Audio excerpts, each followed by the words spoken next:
Suspect in the disappearance of an 11-year-old girl from Knoxville met his end last night in East Ridge. News 12's Nick Hill dug into the suspect's past and uncovered a disturbing pattern. For the second time in a week, a child abduction suspect was killed after a confrontation with police on I-75. Now, after obtaining documents from the Knox County courthouse, we've learned that this particular suspect has a long criminal history.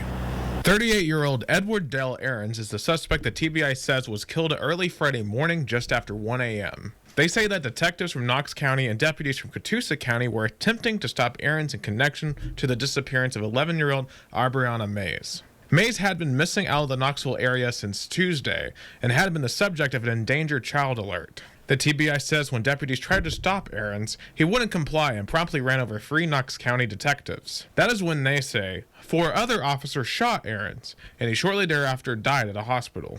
In a statement, Knox County Sheriff Gary Sisk said that this was, quote, another case of a young girl being lured by a sexual predator through social media that could have ended a young girl's life. We have got to find a better remedy to protect our children.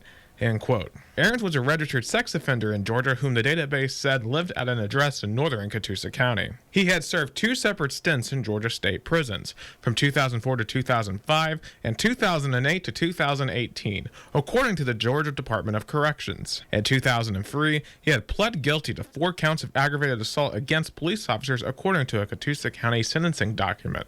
The indictment said he had threatened 2 separate police officers with a knife and had assaulted them. He had been sentenced to 10 years in prison, but only served over a year. In 2008, he pled guilty to 9 counts of child sexual exploitation, according to a separate sentencing document.